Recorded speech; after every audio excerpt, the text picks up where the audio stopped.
السلام عليكم ورحمة الله وبركاته وديت كبراتشو كبراتنا كبران ود بيسبوتش اهت وندموتش بملا علاماتشن دارتشا ሁላችሁንም ሰላም ብያለሁ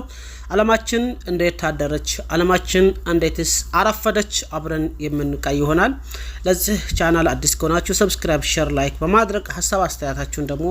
የኮሜንት መስጫው ቦታ ላይ በማስቀመጥ እስከ ፕሮግራም ፍጻሜ አብራችሁ እንድትቆዩላችሁ እወዳለሁ ውድ ቤተሰቦቼ ይሄ የምታዩት ፍርስራሽ ገዛ ወይም ሶሪያ እንዳይመስላችሁ ይሄ የምታዩት ፍርስራሽ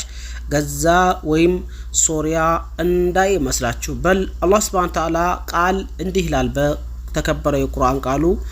ወትልከል አያሙ ኑዳዊሉሃ በይነ الناس እንደዚሁ ቀናቶችን ጊዜያቶቹን በሰው ልጆች ላይ እንገለባበጣታለን እንቀያይራታለን ንጉስ የነበረው ታች ዝቅ ያደርገዋል اللهم يا مالك الملك تؤتي الملك من تشاء وتنزع الملك ممن تشاء وتعز من تشاء وتذل من تشاء يفلكون تاكبرዋለህ يفلكون ዝቅ ታደርገዋለህ ታዋርደዋለህ ታስተናንሰዋለህ يفلكون تሰጠዋለህ يفلكون ተነሰዋለህ በጣም ጀግና የተባለው የተከበረው ሀብታም ነው ካሁን በኋላ ጎበዝ ነው ጫፉን የሚደርስበት የለም እርቋል ማንንም ሊደርስበት አይችልም የተባለውን ስብርብር ያደርግና ዝቅ ያደርገዋል አላህ Subhanahu Wa Ta'ala ምክንያቱም የኃያሎች ሁሉ ኃያል አላህ Subhanahu Wa Ta'ala ነውና ማለት ነው ወርቋል እንግዲህ አይነሳም ተስፋ ተቆርጧል እሱ በቅቶታል አበቃለት የተባለው ደግሞ ከፍ ያደርግና እጅግ በጣም ትልቅ ቦታ ደርስና የዛ ወርቋል አይነሳም ያሉ ሰዎች እንደገና ከሱ ከጃይ የሱ ለማኝ ያደርጉታል ናም እስራኤል ኢራንን በጣም ብዙ ሳይንቲስቶቿን መታለች በጣም ብዙ የወታደር ጠቢቦቿን መታለች ሆኖም ግን ኢራንም ደግሞ በተቃራኒው የእስራኤልን ብዙ ምኖቿን ልበላችሁ ገላቸዋለች ቤቶቹ ከተሞቿንም በዚህ በመታወት መልኩ በጣም አውድማቸዋለች አንዳንድ ሰዎች ኢራንም እኮ የሙስሊሞች ጥላት ናት የሚሉ አሉ ናም ብዙ ሱሐቦችን ታከፍራለች ያን ብቻ አይደለም ብዙም ከሙስሊሞች ጋር ተዋክታለች ሆኖም ያ እንዳለ ሆኖ እስራኤልስ የሙስሊሞች ወዳጅ ናት ጥያቄ ነው ወዳጅ አይደለችም ተባብሮ ሙስሊሞች ዛሬ ተባብረው አንድ ሆነው ነገ ደግሞ ጥላታቸውን የቤታቸውን ችግር ደግሞ በራቸውን ዘግተው ቢፈቱት ሁሉም ላ ኢላሃ ኢላላህ የሚሉ ናቸው በራቸውን ዘግተው መፍታት ነው ከዚህ ጋር ተያይዞ ፓኪስታን ትላንትና ያወጣችው መረጃ ምንድነው ማንኛውም ጥቃት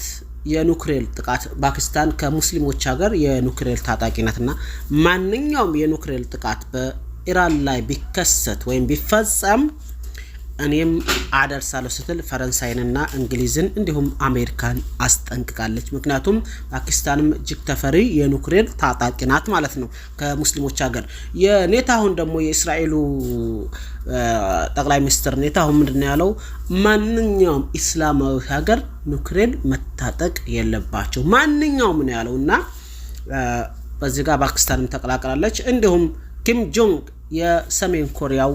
እሱም ያው ምዕራባውያን እና አሜሪካ ጋር ጥላት ነውና እሱም አብሽሪ ኢራን ተጎንሽ ነን ብሏታል ልላችሁ እወዳለሁኝ ያው እስራኤል እንግዲህ ገዛን ምስኪኖች በነገራችን ላይ ክርስቲያን ወገኖቻችን አንድ ነገር ልንገራችሁ እስራኤል አይሁዳ ነው ክርስቲያን አይደለም ለሱ የምታግዙት ምን እንደሆነ ባይገባኝም አይሁዳ ነው አይሁዳ ደግሞ ክርስቲያኖች ጥላት ነው ስለዚህ እናንተ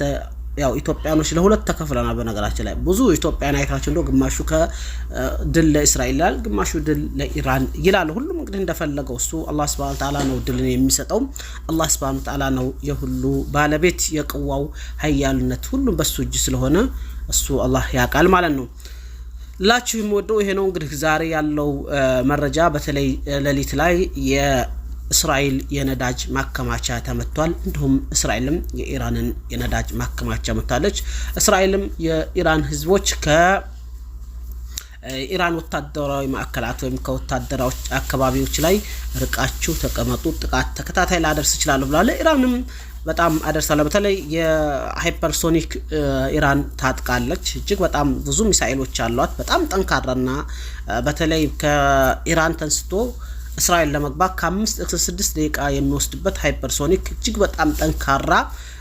በጣም የሚበር በሰዓት 1500 ኪሎ ሜትር አካባቢ መሄድ የሚችል በጣም በራር ሃይፐርሶኒክ ሚሳኤል አላት። በጣም ከፍጥነቱም በተነሳ ደግሞ የተምዘገዘገ ለሀታ እንትኖች የሚሳኤሎች መከላከያዎች እንዳይሏቸው እየተምዘገዘገና ቦታውን እየቀየረ ነው ጥቃት ማድረስ የሚችለውና በዚህም ኢራን ያው እየደበደበች ነው። የአየር ላይ ጥቃት በአየር ላይ ኢራን አልቻለችም። ምክንያቱም ኢራን ከ40 ዓመት በላይ ማዕቀብ የተጣለባት ሀገር ናት። አዳዲስ ጀቶች የላትም። ከማንኛውም የዓለማችን የጀት አምራቾች መግዛት አልቻለችም። በራሷ ተፍጨርጭራ ነው ሚሳኤሎችን እያመረተችና ያለችው የቆዩ ስለሆኑ ውድ ቤተሰቦች ሌላኛው እና ውድ ቤተሰቦች የምታዩት እንዳልኳችሁ ገዛ አይደለችም። አያችሁት እዚሁ ዱንያ ላይ ወትልከል አያሙ የአላህ Subhanahu Ta'ala ቃላቶች አላህ Subhanahu Ta'ala የቁርአን አያቶች በእናስተነትን ብዙ የሚያስተምሩን በጣም ወደ ራሳችን እንድንመለስ የሚረዱን ናቸውና ሌላኛው ሜጀር ጀነራል አሚር ተሃሚ አሁንም እስራኤል ላይ እጅግ በጣም ከአሁን ከስከዛሬ ከነበሩት አሳማሚ ቅጣቶች ይቀጥላሉ ሲል አሁን ይሄን ቪዲዮ እየቀረኩላችሁ ባለሁበት ሰዓት መግለጫ አውጥተዋል ማለት ነው።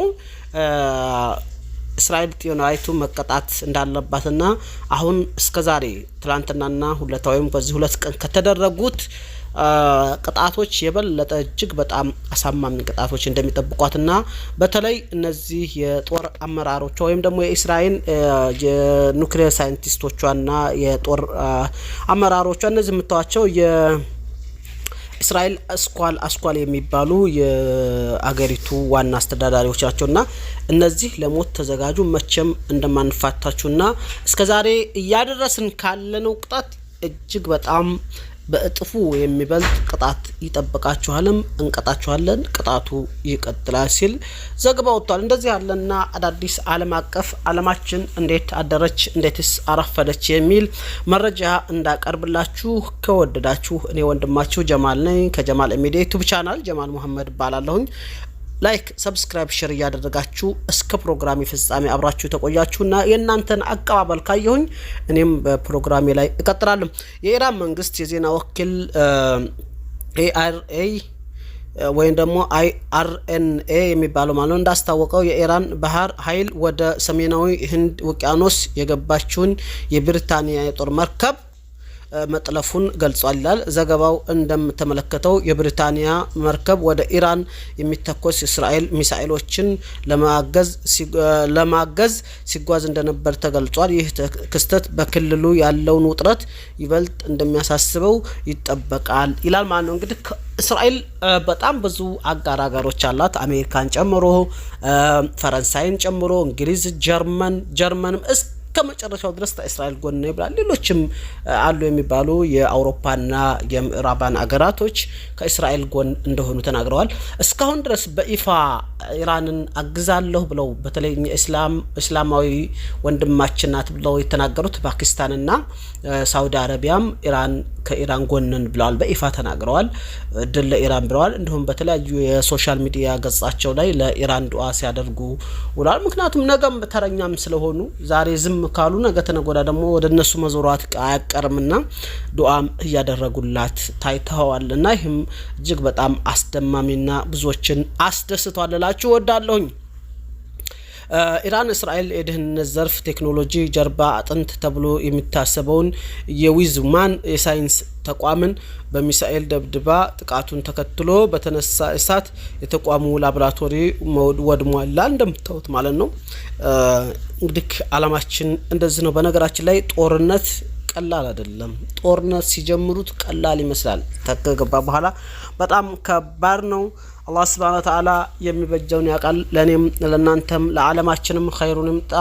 ይምረጥ። ሰላም ለዓለማችን፣ ሰላም ለዓለማችን፣ ሰላም ለዓለማችን። በተለይ እንደዚህ ያሉ ግጭቶች ሲነሱ ብዙ ጊዜ የሚጎዱት መሳኪኖች ድሃዎች፣ ሌላው ቀርቶ የድፍድፍ ነዳጅ ዋጋ በጣም በብዙ እጥፍ ነው የጨመረው። ምክንያቱም በነዳጅ እንደሚታወቀው የሚመረተው መካከለኛው ምስራቅ አካባቢ ላይ ነው ማለት ነው። መካከለኛው ምስራቅ ነው ነዳጅ ኢራን እነዚህ ናቸው የሚያመርቱት ሳውዲ አረቢያ ኩዌት እነዚህና የአየር ክልላቸውም ተዘግቷል ሌላም የትራንስፖርትም ሁሉም አሁን ፍራቻ ላይ ስለሆነ የነዳጅ የድፍድፍ ነዳጅ ዋጋ እጅግ በጣም ኑሯል በዚህም ደግሞ የሚጎዱት መላው ዓለም ነው ጦርነት እንኳን ሌላው ቀርቶ የሩሲያና ዩክሬን ጦርነት ሲጀመር ሌላው ቀርቶ ሳውዲ አረቢያ ላይ የኑሮ ተቢጣቃ ጀምሮ በጥፍ ጨምሮ ከዛ ጀምሮና ጦር ለማንኛውም በቀላል የሚፈታ አይደለም እያልኳችሁ በዚህ ፕሮግራም ልቋጭ ወዳለሁ አብራችሁ የቆየሁት ጀማል ነኝ ከጀማል ሚዲያ ዩቲዩብ ሁላችሁም ላይክ ሰብስክራይብ ሼር በማድረግ አብራችሁ እንተንታላችሁ ከቆያችሁ ኢንሻአላህ አቀባበላችሁ ናቸው በእንደዚህ ዜና በተለይ ኢራንና እስራኤል አዳዲስ የሚፈጠሩ ክስተቶችን በሰሞኑን እንደማቀርብላችሁ ቃል ገባለሁኝ የናንተን አቀባበላችሁ መልካም ቆይታ ባላችሁበት ላይ ተጠብቃችሁ። ሰላም አለይኩም ወራህመቱላሂ ወበረካቱ